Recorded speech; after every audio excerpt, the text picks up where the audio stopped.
I've always been a logical and curious kind of person. I mean, that's just my personality. I remember when I was little, my parents gave me an electric train for Christmas. And then a couple hours later, my dad finds me in the garage, and I'm throwing the locomotive against the cement floor, trying to break it open. He said, "What are you doing?" And I said, "Well, I'm just trying to figure out how it works." I mean, my parents, because of all the why questions I would ask, finally went out and said, "Here," and they bought me an encyclopedia and said, "Look, the answers are in there. Go look for them. Go find them yourself."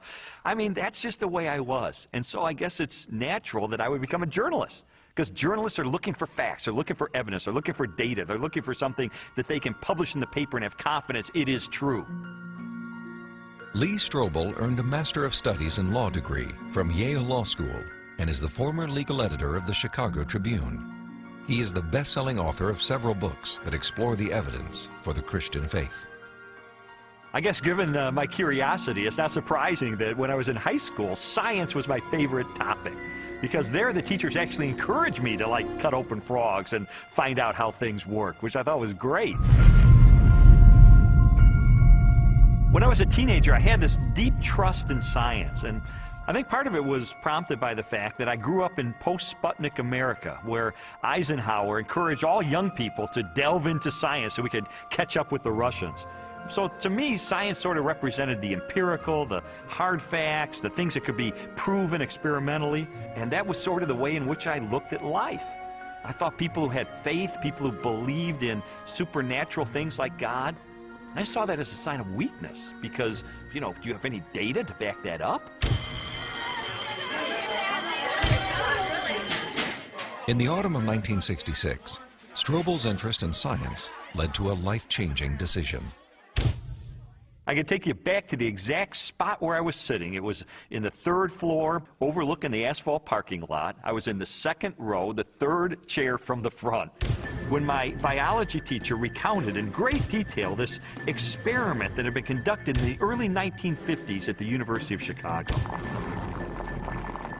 This experiment that impressed Strobel so deeply was one of the most famous in the history of science. In 1953, Stanley Miller, a graduate chemistry student, tried to demonstrate how life first emerged on Earth. Miller attempted to reproduce the Earth's early atmosphere. He pumped hydrogen, methane, ammonia, and a small amount of water vapor into a maze of glassware. Then sparked the gases with electrical discharges to simulate lightning. After 5 days, he discovered what he had hoped for: a few simple amino acids, the basic building blocks of living organisms, had collected in the dark residue at the bottom of the glass. Many hailed Miller's experiment as proof that essential components of life could have formed in the oceans of the Earth billions of years ago. The philosophical implications of Miller's experiment were instantly obvious to me. And for me, it was a eureka moment, because I heard this and I thought, wait a minute. If you can show scientifically that life can emerge without any outside assistance, if life can emerge just from naturalistic circumstances, then God was out of a job. From there, the acceptance of Darwinian evolution, and full-blown atheism for that matter, was pretty easy. Because if living organisms could emerge by themselves out of this primordial soup without the assistance of any kind of a god or supernatural intervention, then they certainly could develop naturally over the eons into more and more complex creatures, just as Charles Darwin theorized in his book On the Origin of Species. As Strobel embraced Darwinism and its atheistic implications, he was surprised to discover that many Christians believed their faith was compatible with Darwinian evolution. There's no way you can harmonize neo-Darwinism with Christianity. I could never understand Christians who would say, well, you know, I believe in God, and yet I believe in evolution as well. You see, Darwin's ideas about the development of life led to his theory that modern science now generally defines as an undirected process, completely devoid of any purpose or plan. Now, how could God direct an undirected process? How could God have purpose and a plan behind a system that has no plan and no purpose. It just does not make sense. Didn't make sense to me in 1966, and it doesn't make sense to me now. In 1972, Lee Strobel married Leslie Herdler. 5 years later, Leslie, an agnostic, became a Christian. And I thought, this is divorce. This is going to be the end of our marriage. But all the negative things I expected to happen in her as a result of her newfound faith, they didn't happen. And instead, I saw positive changes in her values and her character and the way she related to me and the children. And I thought, wait a minute, she is attributing this to God. And I don't believe God exists. And so that was the main thing that prompted me to say, maybe I need to really investigate this and get to the bottom of this and determine, is there really any rational way I could ever believe that this kind of a God really exists and really causes this kind of transformation in a human being? And so I decided to use my legal training and journalism training, my scientific curiosity, to systematically investigate, is there any credibility to the Christian faith? Because science had played such an instrumental role in his turn to atheism, Strobel embarked on an investigation of major discoveries in biology, chemistry, cosmology, and physics. His study spanned more than 20 years and included interviews with scientists and scholars as he sought to determine for himself what these discoveries implied about the reality of a creator. Throughout his inquiry, one question remained constant. Does the evidence uncovered by contemporary science point us toward or away from the existence of God? Two-time Nobel Prize winner Linus Pauling once said that science should be the search for truth. And that's what I wanted to do. I didn't know where the evidence was ultimately going to take me, but I really did want to know the truth about God. And what I found shocked me, and it stunned me.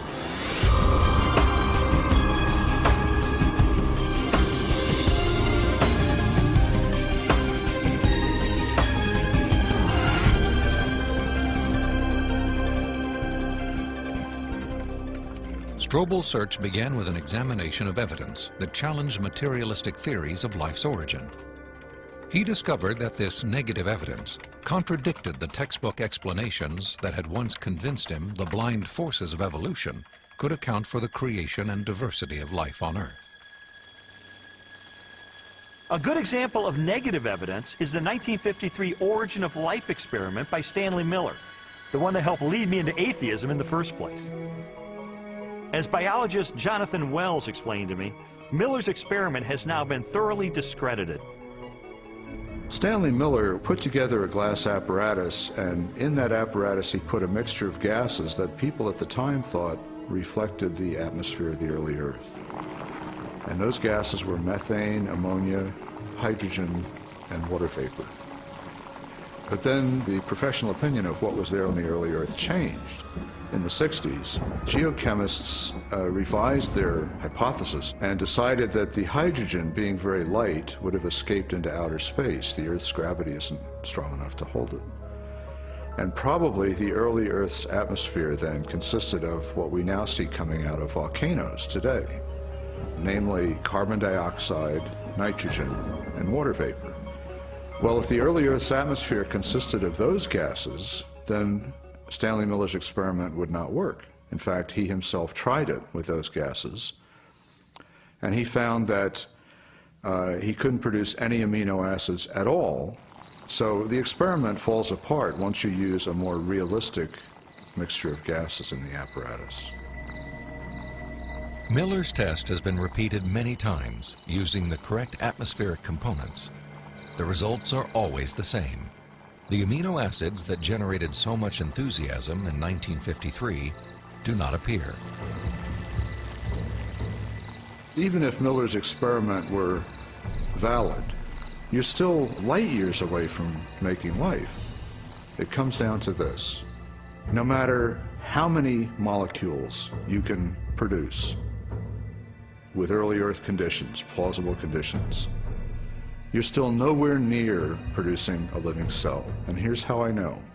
If I take a sterile test tube and I put in a little bit of fluid with just the right salts, just the right balance of acidity and alkalinity, just the right temperature, the perfect solution for a living cell. And I put in it one living cell. This cell is alive. It has everything it needs for life. Now I take a sterile needle and I poke that cell, and all its stuff leaks out into this test tube. You have in this nice little test tube all the molecules you need for a living cell. Not just the pieces of the molecules, but the molecules themselves.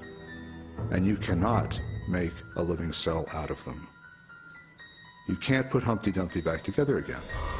So what makes you think that a few amino acids dissolved in the ocean are going to give you a living cell? It's totally unrealistic.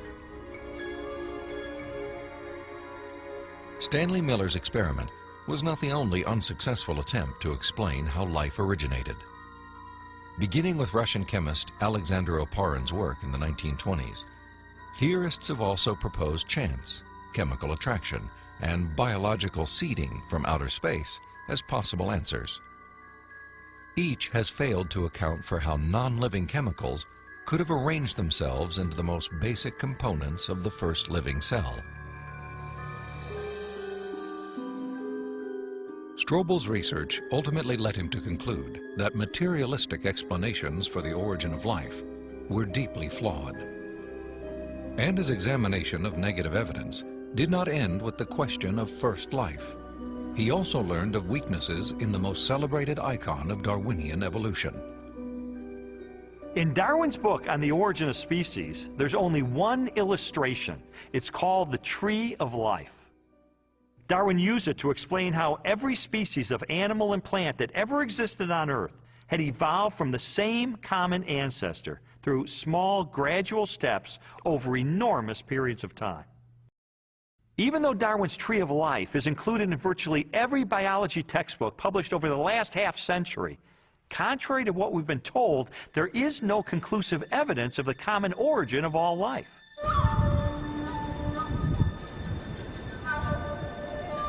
Perhaps the most damaging blow to Darwin's theory is the fossil record. If all living organisms have descended from the same primitive life form, then the rock strata of the Earth should be filled with the fossilized remains of animals that were once part of a great evolutionary chain. A chain of small biological modifications, ultimately leading to a spectacular diversity of life.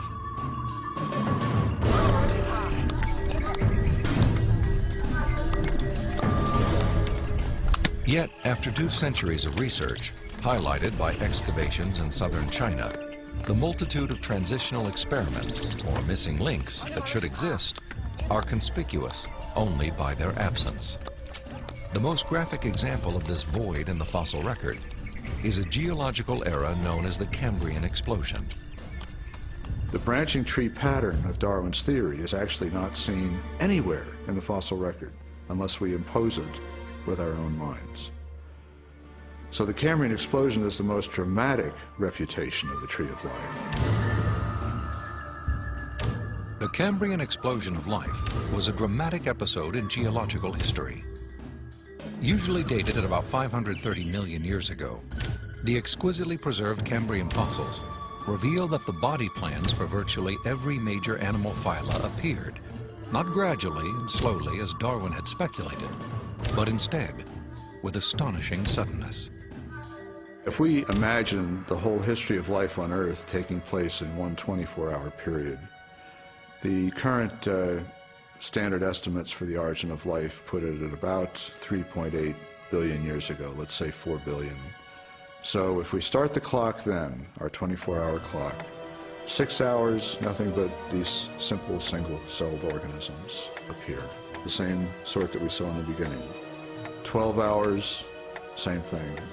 18 hours, same thing. 3/4 of the day has passed, and all we have are these simple single-celled organisms. Then at about the 21st hour, in the space of about 2 minutes, boom, most of the major animal forms appear in the form that they currently have in the present. And many of them persist to the present, and we have them with us today. Less than 2 minutes out of a 24-hour period. That's how sudden the Cambrian explosion was. In a geological instant, the animal kingdom leaped from small, relatively simple organisms to extraordinary creatures with spinal cords, compound eyes, and articulated limbs. The record of this explosion of life looks nothing like Darwin's slowly branching tree.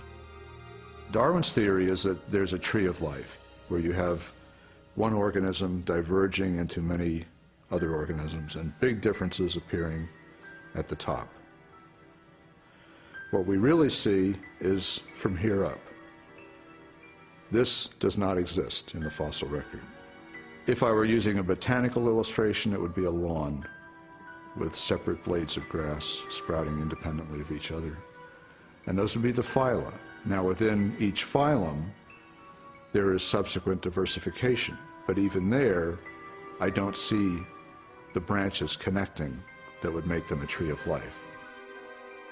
As scientists, it's not our job to force the evidence into a theory that just doesn't fit it. And so I have absolutely no desire or reason to uphold Darwin's theory at this point. I think what we're seeing today is a series of scientific discoveries that are opening the eyes of more and more scientists to say, wait a minute, I can no longer believe that pure naturalistic processes can account for the origin and diversity of life. There must be something else here. The challenges to Darwinian theory have led more than 600 scientists with PhDs from major universities throughout the world to sign a document titled A Scientific Dissent from Darwinism. It reads in part, "We are skeptical of the claims for the ability of random mutation and natural selection to account for the complexity of life." These are scientists with PhDs from Stanford and Berkeley and University of Chicago and Cambridge, major universities, who've looked hard and fast at the evidence and have walked away saying, I am not convinced.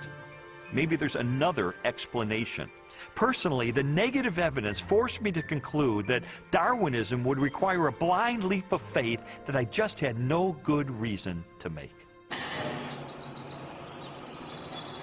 Strobel's rejection of Darwinism and materialistic science was also based on a large body of positive evidence for intelligent design. Evidence he first confronted in the science of cosmology, which explores the origin of the universe.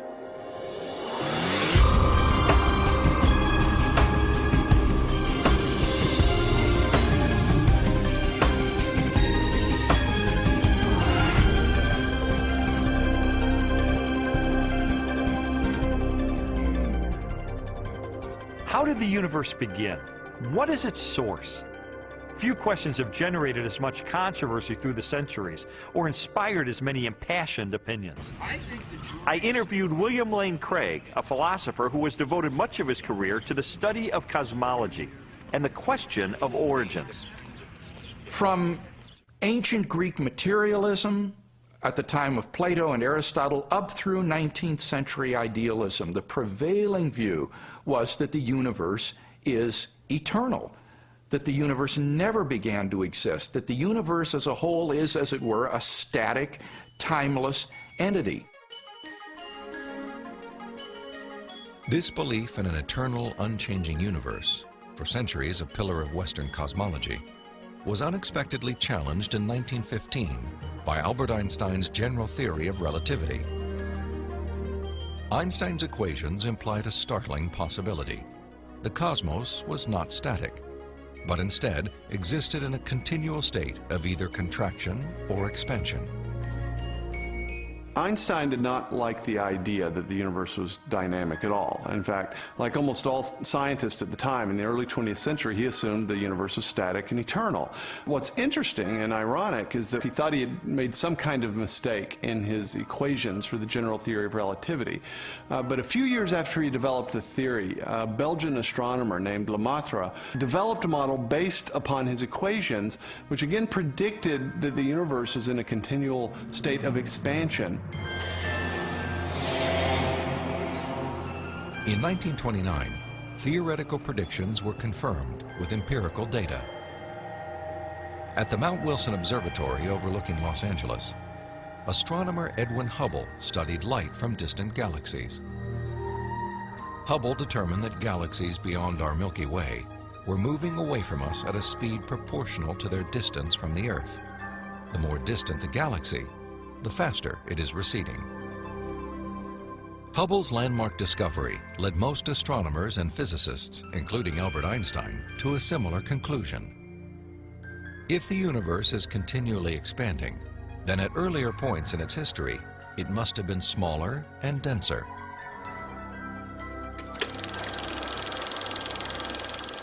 I think a good way to visualize this is to imagine that the history of the universe has somehow been photographed and made into a movie that we could play on a projector.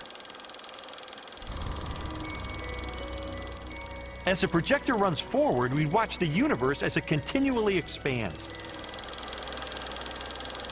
But if the projector were to be stopped and were switched into reverse to make the movie run backward, then instead of watching the galaxies move farther and farther apart from each other, we'd see them draw closer and closer together. As you trace this expansion back in time, the universe grows denser and denser and denser until finally the entire known universe is contracted down to a state of infinite density, which marked the beginning of the universe. At this point, which cosmologists call the singularity, all matter and energy, physical space and time themselves came into being. This literally represents the origin of the universe from nothing. So the startling implication of Hubble's discovery was the temporal finitude of the universe, that the universe had an absolute beginning at some point in the finite past. During the second half of the 20th century, other discoveries also pointed to a universe with a beginning. These images of the cosmic microwave background radiation document what most scientists now believe is the remnant heat generated during the universe's early history. Background radiation is found throughout the cosmos and indicates its expansion from a sudden, perhaps violent moment in time. This evidence for a finite universe has reaffirmed the conclusion of an ancient philosophical deduction. It is called the Kalam cosmological argument. The Kalam argument is deceptively simple in its formulation. It consists of basically three steps. Premise one is that whatever begins to exist has a cause. Something cannot come into being uncaused out of absolutely nothing. Premise two is that the universe began to exist. And the remarkable development that has occurred is that for the first time, we now have solid scientific evidence for the truth of that second premise, that the universe began to exist. And from those two premises, it follows logically, therefore, the universe has a cause of its existence. Whatever begins to exist has a cause. The universe began to exist, therefore the universe has a cause of its existence. And that points to a reality beyond the universe, a transcendent reality beyond space and time, and therefore non-physical and immaterial, which created the universe out of nothing and brought it into being. The implications of a finite universe, coupled with other discoveries of modern cosmology, have led many scientists to unmistakably theological conclusions.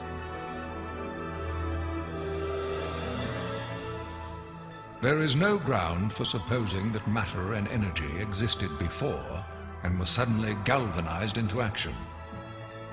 It is simpler to postulate creation ex nihilo, divine will constituting nature from nothingness. The chain of events leading to man commenced suddenly and sharply, at a definite moment in time, in a flash of energy and light. We can't understand the universe in any clear way without the supernatural. Supernatural creation of the universe in a flash of energy and light. You know, it sounds an awful lot like the first chapter of Genesis to me. Today, the vast majority of even the most skeptical astronomers and cosmologists believe that the universe had a beginning.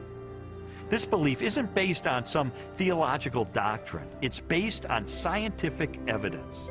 And I think if we follow the evidence wherever it points, It points clearly and powerfully and persuasively in the direction of a creator.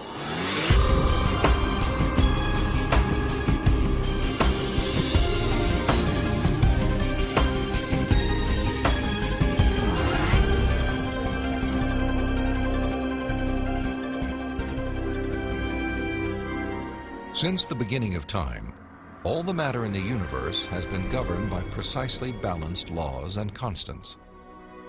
During an interview with Robin Collins, a philosopher with degrees in mathematics and physics, Strobel learned how these laws offer compelling evidence for a creator and conspire to make the universe habitable for life. The laws of physics are balanced on a razor's edge for life to occur. For example, if you didn't have something like gravity that pulled matter together, you would never get planets, you wouldn't get stars, you wouldn't get any complex organisms. If you didn't have the strong nuclear force, there would be nothing to hold protons and neutrons together in the nucleus. And so you wouldn't have any atoms, so no chemistry. If you didn't have the electromagnetic force, you would have no bonding between chemicals. You'd have no light, and the list goes on. So you need all these sorts of fundamental principles have to be in place in order for life to occur. Wipe out one of those principles, wipe out one of those laws, no life. Strobel learned that life also hinges on the precise strengths and relative values of many different physical constants. One example of this fine-tuning is the force of gravity. Imagine a ruler divided up into 1-inch increments and then stretched across the entire universe, a distance of some 14 billion light years. For the purposes of illustration, the ruler represents the possible range for gravity. In other words, the setting for the strength of gravity could have been anywhere along the ruler, but it just happens to be situated in exactly the right place so that life is possible. Now, if you were to change the force of gravity by moving the setting just 1 inch compared to the entire width of the universe, the effect on life would be catastrophic.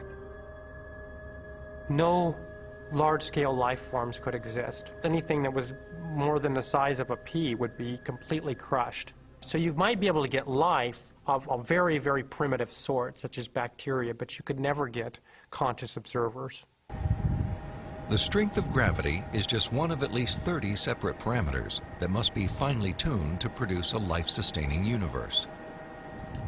Another example is the cosmological constant. The cosmological constant describes the expansion speed of space in the universe. If space expands too quickly, then the universe will spread out so quickly that material objects can't form. So you can't get stars and galaxies and planets and the types of things that we, of course, take for granted in our universe. Physicists have determined that the cosmological constant is fine-tuned to 1 part in 100 million billion billion billion billion billion. Such precision has been compared to traveling hundreds of miles into space, then throwing a dart at the Earth and hitting a bullseye measuring 1/trillionth of an inch in diameter, an area less than the width of a single atom.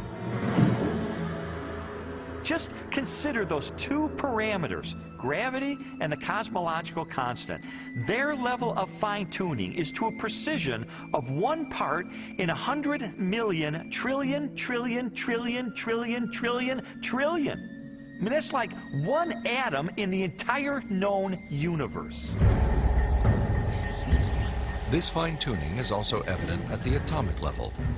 The strong nuclear force binds atoms together.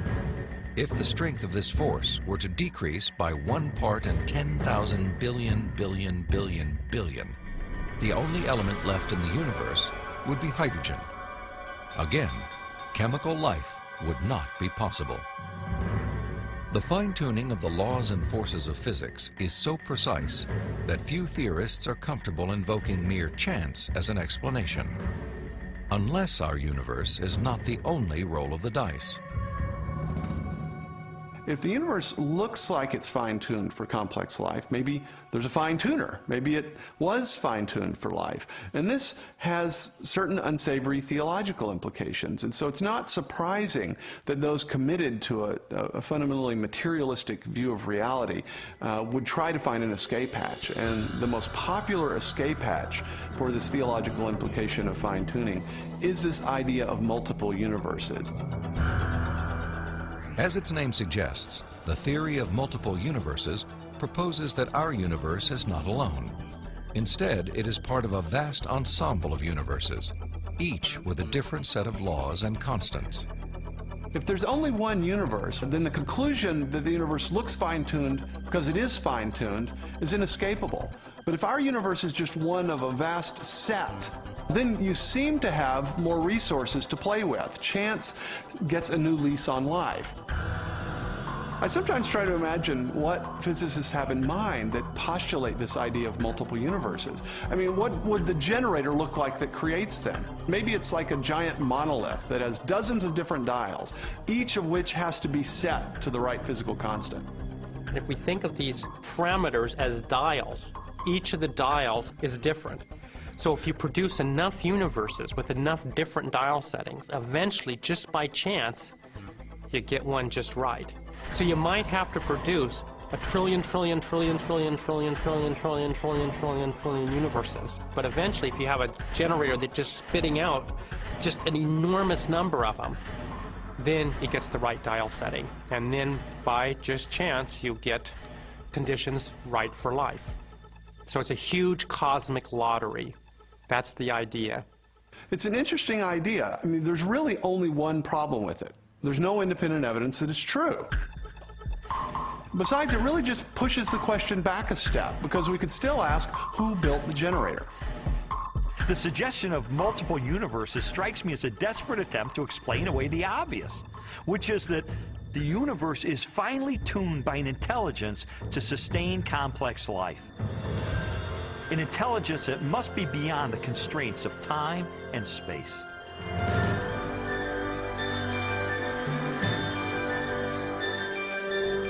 Strobel's journey through a universe finely tuned for life inevitably led him home, to the blue jewel of our solar system, the planet Earth. There he encountered another array of critically balanced conditions essential to human existence. When I was an atheist, I saw planet Earth as being one of probably billions of planets just like it all over the universe. I saw our sun as being an average, undistinguished type of a sun. I figured as I looked up at the stars at night that there must be millions and millions of advanced civilizations out there. I just thought there was an ordinariness to our situation. This line of reasoning was totally consistent with my atheistic worldview. But what I learned later is that it's not consistent with what science is revealing about the Earth. Strobel's investigation caused him to consider the many conditions necessary for a life-sustaining planet. In the process, he was introduced to the science of astrobiology and astronomer Guillermo Gonzalez. I'm an astrobiologist, and what motivates me is just to examine the conditions necessary for life and look elsewhere in the universe and see if those conditions are met anywhere else. And the answer could be yes, and the answer could be no, and either answer is interesting. For more than a decade, Guillermo Gonzalez has researched the characteristics of a planet required to support complex life. Estimates vary, but a current list of these factors would number at least 20 and include an oxygen-rich atmosphere, liquid water and large continental landmasses, a home star of the right temperature and mass, an orbital path that is neither too far nor too close to the home star, a moon large enough to stabilize the tilt of the planet's axis and the movement of its tides, a magnetic field strong enough to deflect the sun's radiation, and a position in the relatively narrow habitable region of a spiral galaxy. All these factors have to be met at one place and time in the galaxy if you're going to have a planet as habitable as the Earth, which you need for complex and even technological life. Theorists have attempted to calculate the odds of all the necessary factors for life appearing at the same time on the same planet.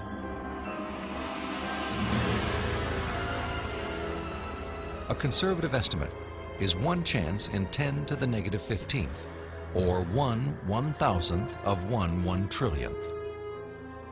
On those terms, even when compared to the billions of suns and possible planets in our Milky Way galaxy, the probability of even a single habitable world appears unlikely. There are many probabilistic resources in the galaxy, but on the other side of the coin are all these factors that you need. You have to get just right in order to have just one habitable planet like the Earth. And that leads me to conclude that yes, we're rare in the galaxy. Gonzalez's study of the Earth's habitability led him and colleague Jay Richards to expand the scope of their research. They began to examine how a life-sustaining planet like Earth may also give its human inhabitants access to the mysteries of the universe. I don't think there has ever been a time in the history of the human race in which at least some people haven't contemplated these questions. We ask, why can we see distant galaxies, millions of light years away in the universe? Why can we postulate what's going on inside atoms or inside black holes? Why are we able to discover things about the universe, to answer questions about its age? For most scientific discoveries that we're able to make, these sorts of things can't be explained in terms of the survival of the fittest of our distant ancestors. Not only our ability to do science, but the openness of the natural world to science just completely outstrips the sort of reductionist and Darwinian explanations that we're used to. In response to this evidence, Richards and Gonzalez have argued that our ability to make scientific discoveries is no fluke or accident. Instead, it points to an underlying purpose behind the universe. It is actually designed for discovery. Guillermo Gonzalez and I spent several years pursuing a hypothesis that those rare things that life needs in a planetary environment, those things that make a planet habitable, also set up the best set of conditions overall for scientific discovery. There are many examples of this correlation, including our planet's oxygen-rich atmosphere, both a critical requirement for our survival and a transparent window that allows us to explore the distant universe.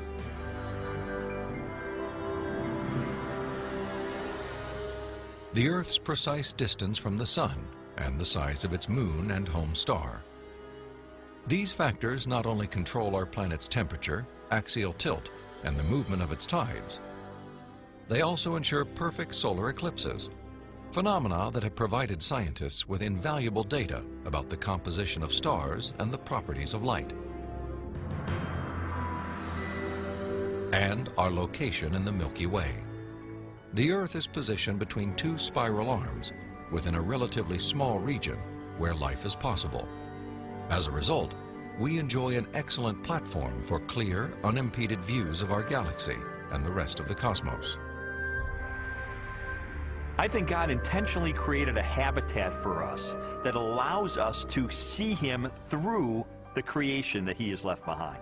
And this habitat is conducive for us to do scientific research. It didn't have to be that way, but it is. Why? Because I believe that by doing science, we find God.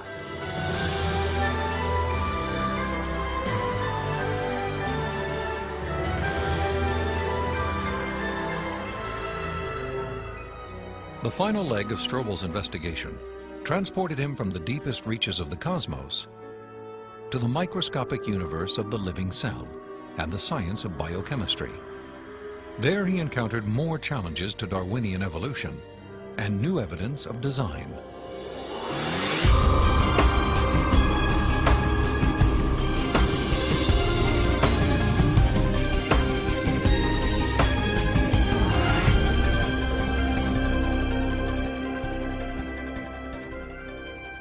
Throughout the second half of the 20th century, spectacular technologies revolutionized scientific understanding of the cell, the basic unit of life. During an interview with biochemist Michael Behe, Strobel learned how this new knowledge has shaken the foundations of Darwin's theory. In the 19th century, when Darwin was alive, scientists thought that the basis of life, the cell, was some simple glob of protoplasm, like a little piece of jello or something that was not hard to explain at all. But with the hard work of science in the 20th century, we've seen that the cell is far from simple. It's got very complicated molecular machines and things that are very resistant to Darwinian explanation. Michael Behe has devoted his career to the study of the design and operation of the cell. He has also written extensively on the biochemical challenge to evolution. Most people have no idea of how small and complex cells are. A typical cell from you or me, called a eukaryotic cell, is probably 1/10 of the size of the head of a pin. And yet, in that single cell, there are about 3 billion units of DNA, making out the chromosomes. And those 3 billion units make the molecular machines of the cell, literally machines that make the cell work. With computer animation, we can enter the cell. Here, the staggering complexity of its molecular machinery is clearly seen. It's like going into an automobile factory. The factory has a large number of machines. The parts have to fit together in very specific ways to do their jobs, and if things go wrong, the cell is in big trouble. And just one cell is enormously complex, but humans, you and I, are made from trillions of cells, and those trillions of cells have to fit together in the right way and do their own job. Darwinism was a lot more plausible when we were thinking about globs of protoplasm than it is when we're thinking about molecular machines. Each of these biochemical machines is a masterpiece of engineering and nanotechnology. They are essential to functions as vital and diverse as vision, photosynthesis, and the production of energy in the cell. Michael Behe has studied several of these machines, including the flagellum, a remarkable rotary motor. I remember the first time I looked in a biochemistry textbook and I saw a drawing of something called a bacterial flagellum with all of its parts in all of its glory. It had a propeller and the hook region and the drive shaft and the motor. And I looked at that and I said, that's an outboard motor. That's designed, you know, that's no chance assemblage of parts. Behe's reaction was not surprising, especially when the bacterial flagellar motor is animated and magnified more than 50,000 times to display the details of its construction and operation. Howard Berg at Harvard has labeled it the most efficient machine in the universe. These machines, some of them are running at 100,000 RPMs and are hardwired into a signal transduction or sensory mechanism so that it's getting feedback from the environment. It's got some tail proteins which act as the propeller. When the flagellum rotates, these push against the water and therefore push the bacterium forward. And the motor uses a flow of acid from outside of the cell to the inside of the cell to power the turning. The bacterial flagellum has 2 gears, forward and reverse, water-cooled, proton motive force. It has a stator, it has a rotor, it has a U-joint, it has a drive shaft, it has a propeller. It's not convenient that we give them these names. That's truly their function. In all, about 40 different protein parts are required to build a flagellar motor. Half of them are constructor proteins, specialized mechanisms that assemble the flagellum's individual components. Since its discovery, biologists have tried to understand how a machine of such superb design could have arisen gradually, without foresight or plan, through the biological pathway Darwin envisioned.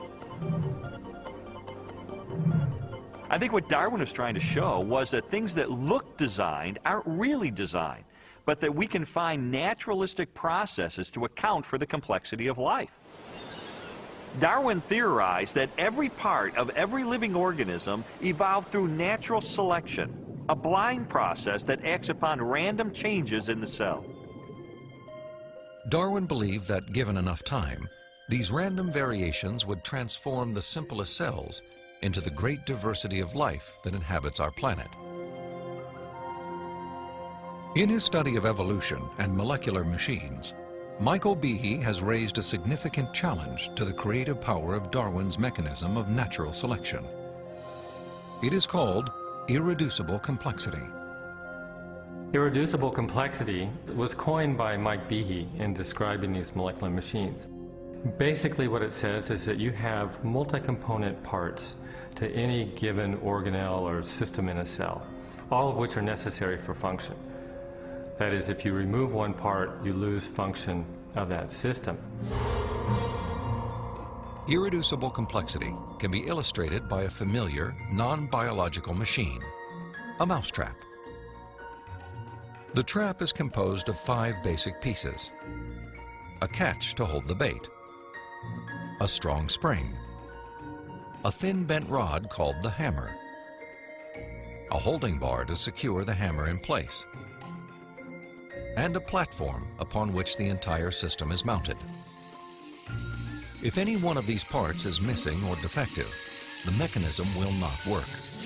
All components of this irreducibly complex system must be present simultaneously for the machine to perform its function. Catching mice.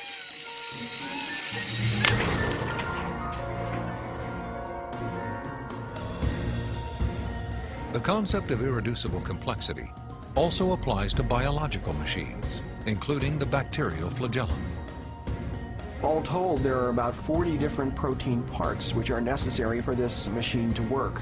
And if any of those parts are missing, then either you get a flagellum that doesn't work because it's missing the hook or it's missing the drive shaft or whatever, or it doesn't even get built within the cell.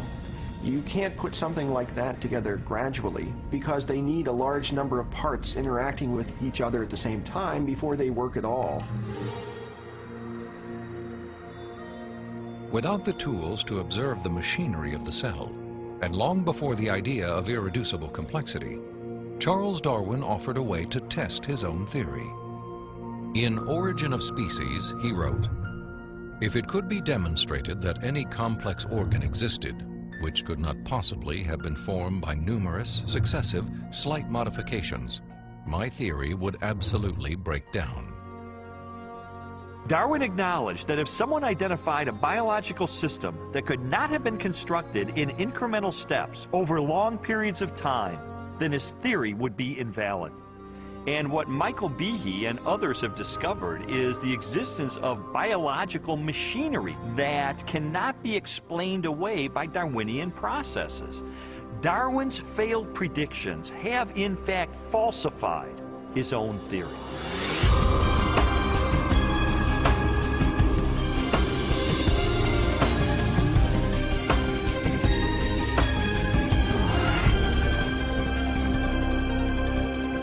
The existence of complex biological machines raises an obvious question. If natural selection wasn't the agent of their construction, then what was? The centerpiece of my investigation was an interview with philosopher of science, Dr. Stephen Meyer. Meyer, who holds a PhD from Cambridge University, brought me face to face with the most efficient information processing system in the universe.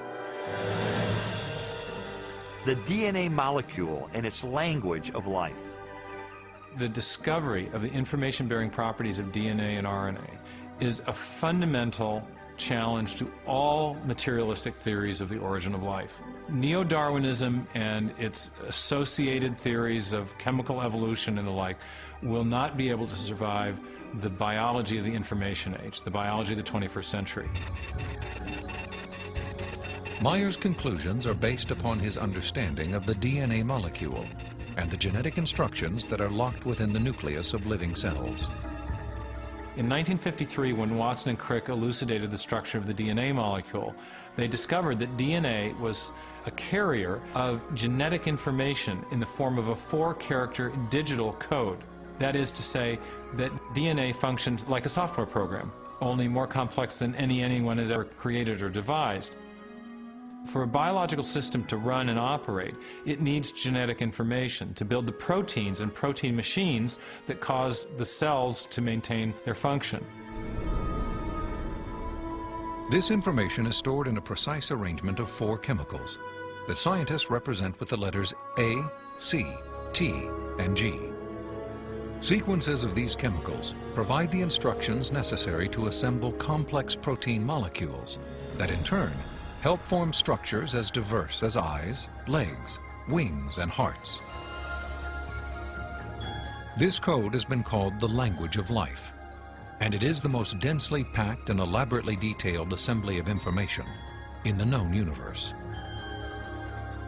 Geneticist Michael Denton has estimated that the amount of biological information necessary to build all of the proteins in all of the species of organisms that have ever existed on planet Earth could be held in a single teaspoon. And we'd still have room left over for all of the information contained in every book ever written. The more I learned about DNA, the more I understood the significance of what Stephen Meyer called the most fundamental question facing biology today. Where did the information in DNA come from? How did it arise in the first place? Well, lots of people have wanted to explain the origin of information by reference to the laws of physics and chemistry, or by reference to the chemical properties of the constituent parts of the DNA. But that would be like saying that you could explain the information in this morning's New York Times headline by reference to the physics and chemistry of ink bonding to paper. There is a chemical explanation as to why the ink sticks to the paper, but that does not explain the way the ink got arranged to convey a message that could be understood by speakers of the English language. Information requires a material medium, but it transcends the material medium. An explanation for the origin of the genetic instructions needed to build the first life is the holy grail of 21st century biology. Theories proposing that this information arose through natural selection acting upon non-living molecules, or the self-organizing power of chemicals in a primordial soup, have repeatedly failed.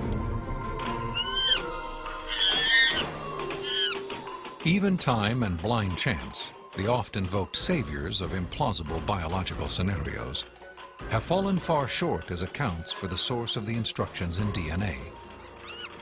Mathematicians, for example, have calculated that a universe filled with monkeys, typing relentlessly throughout the oldest estimated age of the cosmos, would have no realistic chance of producing Shakespeare's play Hamlet, let alone a transcript of the genetic information required to build even the simplest living cell.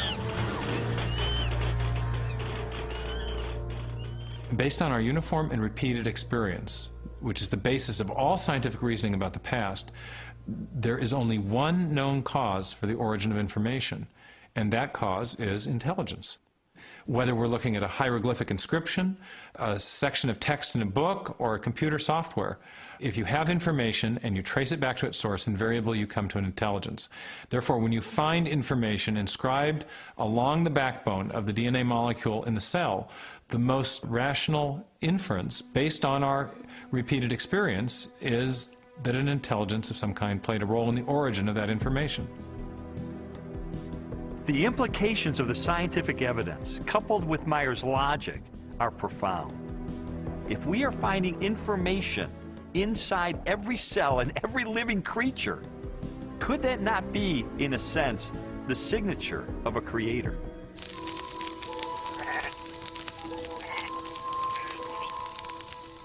"30 centuries before science unlocked the mysteries of genetic information, or a telescope probed billions of light years into space, the Hebrew shepherd and poet David wrote eloquently of a creator who revealed his existence and power through all that he had made. The heavens declare the glory of God. The skies proclaim the work of his hands. Day after day they pour forth speech. Night after night they proclaim knowledge. Their voice goes out into all the earth, their words to the end of the world." God himself is invisible. He is a spirit. And yet, one of the purposes he has for us is to find him so we can know him. And he's left behind a series of clues. And sometimes we just have to kind of take our blinders off and get beyond our presuppositions and say, wait a minute, I am going to pursue the evidence of science wherever it points. And if it takes me to a very uncomfortable conclusion that there is a creator, then if the evidence points in that direction, that's the way I'm going to go. According to a lot of the mainstream media, the theory of intelligent design is a faith-based idea. And in saying that, they want to dismiss it as something that has no basis in science. But the media has confused a fundamental issue. They're confusing the evidence for the theory with the implications of the theory. The theory of intelligent design may well have implications that are supportive of theistic belief, but the theory is not based on theistic belief. It's based on the discovery of digital code in cells, miniature machines in cells, the fine-tuning of the laws of physics and chemistry, and standard ways of scientific reasoning about the remote past in the history of life.